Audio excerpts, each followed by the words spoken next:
Hi hello welcome to our channel. నేను మీ సిరి. ఈరోజు మనం చెప్పుకోబోయే కథ ఇష్టమైన సకుడ పార్ట్ 40. ఇక ఆలస్యం చేయకుండా కథలోకి వెళ్దాం. ఏదో జరిగింది నీకు అక్కర్లేదు, కానీ అక్కడ నీ గురించి టాపిక్. లావణ్య మాటలకు ధరణి ఉలిక్కిపడింది. అర్థం కాలేదు. నా గురించి టాపిక్కా? అవును, నీకు మన బాస్కి మధ్య ఏదో ఉందని ఇక్కడ అందరూ మాట్లాడుకుంటున్నారు. వాట్? ధరణి ముఖం చిట్లించి చిరాగ్గా అరిచింది. అవును ధరణి, నీకు ఉదయ్ గారికి మధ్య సంబంధం ఉందని మాట్లాడుకుంటున్నారు. ధరణి ఒక్కసారిగా పైకి లేచింది. ఏం మాట్లాడుతున్నావు లావణ్య? పిచ్చి పిచ్చిగా ఉందా? ఆమె కోపంగా అరిచింది లావణ్య మీద. ఇక్కడ అందరూ అదే అనుకుంటున్నారు ధరణి. ఆ విషయమే నీతో చెప్పాలని నేను కాల్ చేశాను అని లావణ్య ముఖం చిన్నపుచ్చుకున్నట్టు చెప్పింది. అసలు ఎవరనుకుంటున్నారు? ఏం జరిగింది? ధరణి చాలా అసహనంగా అడిగింది లావణ్యని. క్యాంటీన్లో అదే టాపిక్, లిఫ్ట్లో అదే టాపిక్, ఆఖరికి వర్క్ చేస్తూ కూడా అదే టాపిక్ అని అంటున్న లావణ్య మాటలకు ధరణి తలపట్టుకుంది. అసలు ఎవరలా అంటున్నారు? ధరణి సీరియస్గా అడిగింది. ఏమో తెలియదు, కానీ అందరూ గుసగుసలాడుకుంటున్నారు అంది లావణ్య. ధరణి కాసేపు ఏం మాట్లాడలేకపోయింది. విపరీతమైన కోపం వచ్చేస్తోంది ఆమెకి. ఛీ, ఆ ఉదయ్తో తనని కలపడమేంటి? దరిద్రంగా. ధరణి ఉన్నావా? లావణ్య అడిగింది. ఉన్నాను, ధరణి నెమ్మదిగా అంది. నువ్వు ఈ ప్రాబ్లం సాల్వ్ చేసుకుంటావని చెప్పాను, జాగ్రత్త పడతావని, బాధపడతావని కాదు. లావణ్య కూడా చాలా మెల్లిగా అంది. రేపు ఆఫీస్కి వస్తాను కదా, అప్పుడు చూద్దాం. థ్యాంక్ యూ లావణ్య అంది ధరణి కృతజ్ఞతగా. ఇవాళ ఎందుకు రాలేదు నువ్వు? బాగానే ఉన్నావా? లావణ్య అడిగింది. ఇంటికి రిలేటివ్స్ వచ్చారు, అందుకే రాలేదు. రేపు వస్తాను. ఉంటాను లావణ్య. ధరణి కాల్ కట్ చేసింది. ఆలోచిస్తూ ఉండిపోయింది. ఒకవేళ ఆ మేనేజర్ అలా అర్థం చేసుకున్నాడా? చీ, బుద్ధి లేదు వీళ్ళకి. నిజ నిజాలు తెలియకుండా నచ్చింది ఎలా ఊహించుకుంటారు? ధరణికి విపరీతమైన కోపం వస్తోంది. ఆమె ఆలోచిస్తున్న కొద్దీ ధరణికి పిచ్చి పట్టేలా ఉంది. అక్కడ జాబ్ రిజైన్ చేయాలనిపించింది. అంతలోనే మరోలా అనిపించింది కూడా. తను రిజైన్ చేస్తే వాళ్ళు అనుకున్నది నిజమే అనుకుంటారేమో. రేపు వెళ్తుందిగా, వాళ్ళ సంగతి చూడాలి అనుకుంది ధరణి. ఎంతో అసహనంగా ఉంది ఆమెకి. ఆ విషయం గురించి ఆలోచనలో పోలేదు ధరణికి. తన గురించి మరొకరు తప్పుగా అనుకుంటుంటే ఆ ఊహ ఆమె భరించలేకపోతుంది. అదే ధరణి పరిస్థితి. రాత్రి తినను కూడా తినలేదు, అలాగే పడుకుంది. మాలవిక వాళ్ళు వచ్చేసరికి చాలా లేట్ అయిపోయింది. ఎవరికి వాళ్ళు అలసిపోయి తినేసి పడుకున్నారు. గగన్తో కూడా మాట్లాడాలని, విషయం చెప్పాలనిపించింది. అతను చాలా ఆలస్యంగా రావడంతో ఆ పని విరమించుకుంది. తనే రేపు తేల్చుకుంటుంది. ఎవరినైనా తన్ని ఏమైనా అంటే తనెందుకు అసలు ఊరుకోవాలి? వాళ్ళ సంగతి చెప్పాలి. వాళ్ళేమైనా తన తల్లా, తన తండ్రా, తన మనిషా? కాదు కదా. ఎవరో వాళ్ళు. తలుపు కొట్టిన శబ్దం విని ధరణి తలుపు తెరిచింది. ఎదురుగా వర్ష ఉంది. ధరణి, నా రూమ్లో ఏసీ పని చేయట్లేదు, నీ రూమ్లో పడుకుంటాను ఈ నైట్, వర్ష అడిగింది రిక్వెస్టింగ్గా. రా వర్ష. ధరణి లోపలికి ఆహ్వానించింది వర్షని. వర్ష మరోవైపుకు తిరిగి పడుకుంది. ఆమె అలసిపోయి వెంటనే నిద్రలోకి జారుకోబోతుండగా కింద గెస్ట్ రూమ్కి వెళ్ళే ఓపిక కూడా లేదు, అందుకే వచ్చాను. నీకేం ఇబ్బంది లేదు కదా అంది. చచ, అదేం లేదు. షాపింగ్ ఎలా జరిగింది అంది ధరణి. ఇవాళ నానమ్మ కోసం ఆ గుడి, ఈ గుడి, ఆ ప్లేస్, ఈ ప్లేస్ అంటూ తిప్పారు. అవన్నీ నేను ఆల్రెడీ చూశాను, కానీ మా నానమ్మ ఊరుకోలేదు. మళ్ళీ అటు నుంచి షాపింగ్కి వెళ్ళి కాళ్ళు పడిపోయాయి. వర్ష మాట్లాడుతూనే అలసటగా ఉండి నిద్రలోకి జారుకుంది. ధరణి వెళ్ళకపోవడమే మంచిదనుకుని నిట్టూర్చింది. ఉదయం లేటుగా లేవడం, మధ్యాహ్నం కాసేపు పడుకోవడంతో ధరణికి అసలు నిద్ర రాలేదు. నుదుటి మీద చేపెట్టుకుని ఆలోచిస్తూ పడుకుంది ధరణి. మళ్ళీ తలుపు కొట్టే శబ్దం విని ఉలిక్కిపడింది. వర్ష లేస్తుందని గబగబా తలుపు దగ్గరికి వెళ్ళింది. బయట గగన్ ఉన్నాడు. అతను లోపలికి అడుగు వేస్తూ ధరణిని దగ్గరికి లాక్కున్నాడు. అతను ఏదో మాట్లాడబోయేసరికి అతని నోటి మీద చెయ్యడ్డు పెట్టింది ధరణి. వర్ష ఉంది ఇక్కడ, ఆమె మెల్లిగా చెప్పగానే ధరణితో పాటు బయటికి అడుగులు వేశాడు గగన్. ఆ గది తలుపు ఓరగా వేసింది ధరణి. తను నిద్రపోతోంది, మెల్లిగా మాట్లాడు. ఆమె చెప్తుండగానే ఈడియట్ అంటూ ఆమె నడుం పట్టి పైకెత్తి తన రూంలోకి లాక్కెళ్ళాడు గగన్. ధరణి మాత్రం బిగుసుకుపోయింది అతని ఆ రకమైన చర్యకి. అతను డోరు వేసి బెడ్ మీద పడేయగానే తేరుకుని, నా రూమ్లో వర్ష ఉంది, నేను లేకపోతే ఏమనుకుంటుంది? ఆమె లేవబోతుంటే అతను ముందుకు వంగడంతో 2 చేతులు అడ్డు పెట్టుకో బొమ్మలా ఉండిపోయింది. ఏమనుకుంటుంది? అతను మరి కాస్త ముందుకు రాగానే గబుక్కున ధరణి ముఖం తిప్పుకుంది. తనకు తెలిసిపోతుంది. ఆమె స్వరం లోతుగా వచ్చింది. ఏం తెలుస్తుంది అని అడిగాడు. అతని ఊపిరి స్పర్శ ఆమె స్పర్శ కంటే ముందుగానే ఆమె శరీరాన్ని తాకింది. మన గురించి తెలుస్తుంది. ఆమె స్వరం ఇంకా లోతుగా మారిపోయింది అతను దగ్గరికొస్తుంటే. తెలిస్తే ఏమవుతుంది? అతని పెదవులు ఆమె చెంపశివలని తాకై అతను మాట్లాడుతుండగానే ధరణి ఇక మాట్లాడలేకపోయింది. అతని మునివేళ్ళు ఆమె కణత మీద నుండి చెంప మీదకి జారిపోతుంటే ఊపిరి బిగబట్టి గట్టిగా కళ్ళు మూసేసింది. అతని వేళ్ల స్పర్శ ఆమె గడ్డం మీదుగా కంఠాన్ని తాకి ఇంకా దివకు వెళ్తుంటే అతని చేతిని టక్కున పట్టుకుంది ధరణి. నెమ్మదిగా తల తిప్పి అతని వైపు చూస్తూ నెమ్మదిగా తల అడ్డంగా పంకించి కళ్ళతోనే అర్థించింది. ఆమె చేతివేళ్ళు అతని చేతివేళ్ళ మధ్య బందీ అయిపోయాయి. ఆమె హృదయం చాలా భారంగా కదులుతోంది. ఆమె మీదకి చేరగా గబుక్కున పక్కకు తిరిగిపోయింది. అతని తల ఆమె హృదయంలోకి చేరిపోయింది. ఒక్కసారిగా శరీరం ఛల్లుమంది. ఆమె నడుమును చుట్టేసి దగ్గరికి లాక్కున్నాడు. అప్రయత్నంగా అతని తల మీద చేయి వేసి తన వైపుకి లాక్కుంది ధరణి. ఎప్పుడు ఇక్కడ ఏదో ఒకటి రన్ అవుతూనే ఉంటుంది కదా. ఆమె హృదయం మీద ముద్దు పెట్టుకున్నాడు గగన్. వెన్నులో వణుకు మొదలైన ఫీలింగ్ కలిగింది. మాట రాలేదు ఇక ధరణికి. వర్షని అట్ట పెళ్లి చేసుకోనా? అతని మాటలకు ఆమె కళ్ళు తెరిచింది. ఏదో లోకంలో విహరిస్తున్నట్టు ఆమె దబ్బున నేల మీద పడిపోయినట్టుంది ఆ మాట వినగానే. ఏంటి? ఆమె స్వరం కోపంగా వచ్చింది. చెవుడా? ఇంకా ఆమెను దగ్గరికి లాక్కుంటూ అడిగాడు. నాకేం చెవుడు లేదు. ఇవన్నీ పెళ్ళి వర్షతో. ఆమెకి ఉక్రోషం పొంగింది. నచ్చింది చేయాలి అంటూనే నెమ్మదిగా ఆమె నడుము మీదకి చేతిని చేర్చాడు గగన్. అతని చేతిని తీసేయాలనే ప్రయత్నం చేసినా ఆమె వల్ల కాలేదు. మరి నాకు నచ్చింది నేను చేయొద్దా? ధరణి గడుసుగా అడిగింది. చేయి, నిన్నెవరు కాదన్నారు? మెత్తని ఆమె శరీరాన్ని తన్మయత్వంగా చుట్టుకుంటూ అడిగాడు గగన్. నిన్ను పెళ్లి చేసుకోవడం నాకు నచ్చుతుంది, మరి చేయాలా వద్దా? ఆమె తిరిగి ప్రశ్నించింది తెలివిగా. ఇది నీ ఇష్టం.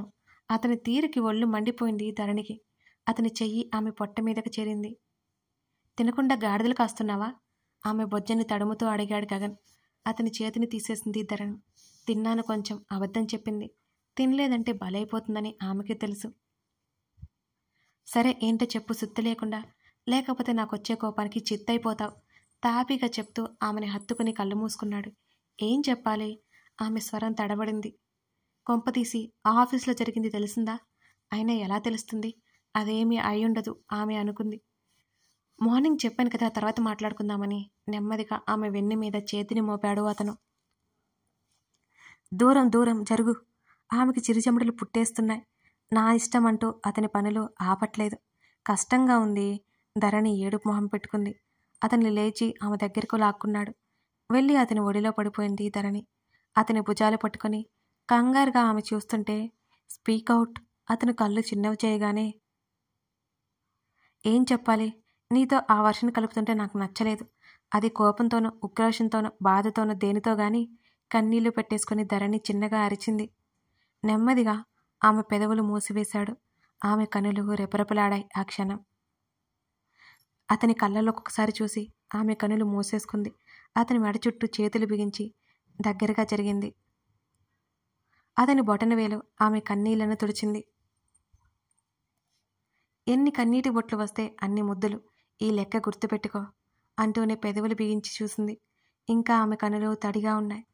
వర్షని పెళ్లి చేసుకుంటావా? అత్త కూడా అదే అంటోంది కదా. మళ్ళీ ధరణి ఏడ్చింది.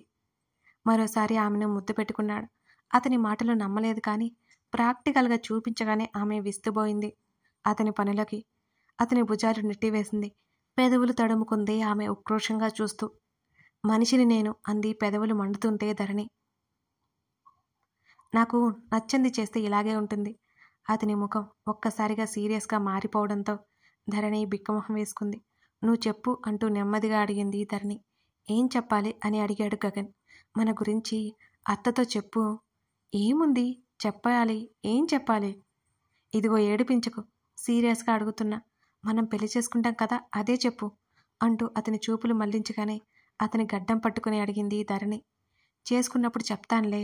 అతని నిర్లక్ష్య ధోరణికి గట్టిగా ఒక్కటివ్వాలనిపించింది కానీ అంత ధైర్యం లేక ధరణి ఊరుకుంది. నువ్వు చెప్పవు. మీ అమ్మమ్మ ఏమో కన్నా వర్షని పెళ్లి చేసుకోవని అన్న అంటుంది. తమరేమో ఓకే గ్రాని అంటారు, అంతేనా? అచ్చు వాళ్ళు మాట్లాడుకుంటున్నట్టే అడిగింది ధరణి. ఆమె మాటలకి అతనికి నవ్వొచ్చింది. అతని పెదవులు కొద్దిగా సాగాయి. అతని నవ్వు చూసి ధరణికి మండిపోయింది లోపల. చెప్పవైతే అంది. నీకు నోరు లేదా? నేను ఎలా చెప్పను, నాకు సిగ్గు. నిజంగానే సిగ్గుపడిపోతూ తలదించుకుంది ధరణి. ఛా! అబ్బురంగా చూస్తూనే అన్నాడు అతను. ఆమె నెమ్మదిగా ముందుకు వంగి అతని మెడవంపులో ముఖం దాచుకుంది. హర్ష ఆలస్యంగా ఇంటికొచ్చాడు. ఇల్లంతా నిశ్శబ్దంగా ఉంది. హాల్ అంతా చీకటిగా ఉంది. టైం చూస్తే 8 గంటలైంది. అప్పుడే వేద పడుకొని ఉండదు. ఒంట్లో బాలేదా అనుకుంటూ హాల్లో లైట్ వేశాడు.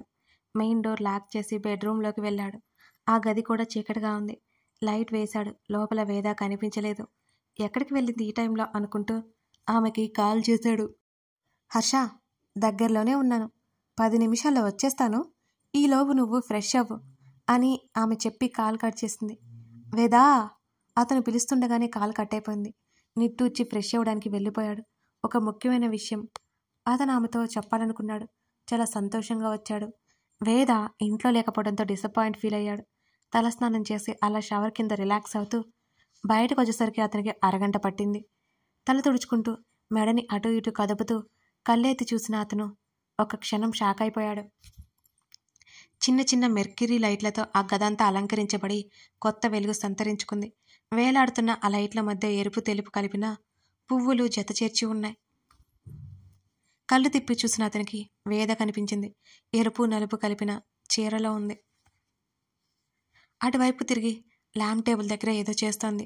అడుగులు అడుగు వేసుకుంటూ ఆమెను వెనక నుంచి చుట్టేశాడు అతను. ఉలిక్కిపడి అరిచింది. అతను వదల్లేదు ఆమెని.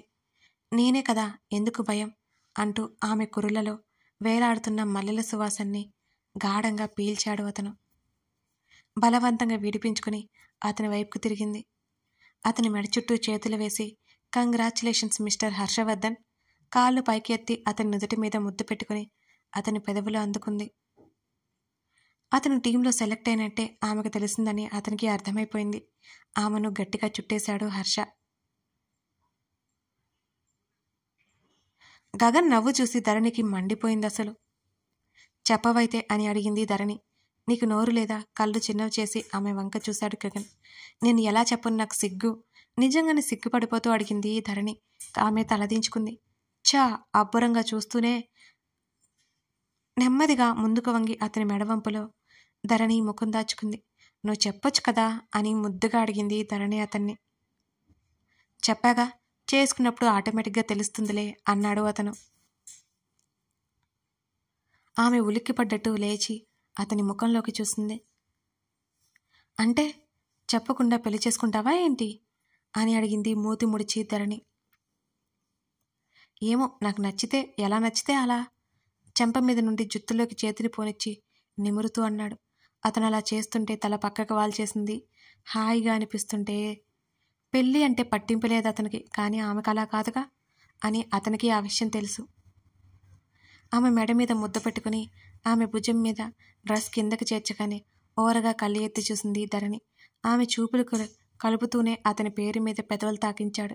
అప్రయత్నంగా కళ్ళు మూసేసి అతనికి అనువుగా మారిపోయింది. ఎంత ధైర్యం నీకు? అతను అడిగాడు. ఆమె నవ్వింది. ధైర్యమా, దేనికి అడిగింది అలాగే కళ్ళు మూసుకుని. నా నేమే టాటూ వేయించుకుంటావా అని అన్నాడు. ధరణి మాట్లాడలేదు. ఒకవేళ నాతో పెళ్ళవకపోతే? అతను ఎందుకు అడిగాడో అతనికి నచ్చలేదు. మరి ఏదో అడిగేశాడో ఆలోచనలో ఉండి చప్పున అతని నోటి మీద చేయి పెట్టింది ధరణి. అలా మాట్లాడొద్దన్నట్టుగా. ఎప్పుడెప్పుడు బయటకు దూకాలా అని ఉన్న కన్నీళ్ళను చూస్తూ అతను ముఖం చిట్లించాడు. ఏడ్చావంటే చేస్తావు, నోరింది కదా, సమాధానం చెప్పలేవా అని ఆమె బుగ్గలు వత్తిపట్టి అడిగాడు. ఆమె కన్నీళ్లతో కోపంగా చూసింది. నువ్వు తప్ప నన్నెవరూ ముట్టుకున్నా నేను చచ్చిపోతాను. ఆమె ఆవేశంగా అరిచింది ఆ మాట. ఆమె హృదయం మీద అతని అదర సంతకం చేరింది. అతని మునిపంటి దాడికి ఆమె నొప్పి కలగడంతో గట్టిగా కళ్ళు మూసుకుంది ధరణి. పిచ్చి పిచ్చిగా వాగితే పళ్ళు రాలగొడతాను. ఆమె పెదవులు పట్టుకుని ముద్దు పెట్టుకున్నాడు అతను ఆవేశంగా. అది ప్రేమో కోపమో ఇంకేదో తెలియదు. అతని మెడ చుట్టూ చేతులు వేసి అతను తనకి దూరమైపోతాడేమోనన్న భయంతో అప్పుడే కలిసినట్టు దగ్గరికి లాక్కుంది. అతనికి ప్రేమావేశం కమ్ముకొచ్చింది. ఆమె పెదవులు విడి కంఠాన్ని ముద్దులతో అభిషేకించాడు. అతని చేతిలో మైనపు బొమ్మలా అయింది ఆమె పరిస్థితి. అది ఆమెకి ఇష్టంతోనే. ఆమె టీషర్ట్ ఆమె నుంచి వేరవగానే భయంగా గుటకలు మింగుతూ అతని వైపు చూసింది ధరణి. కథ కొనసాగుతోంది. ఇప్పుడు మన ధరణి గగన్ కమిట్ అయిపోతారా?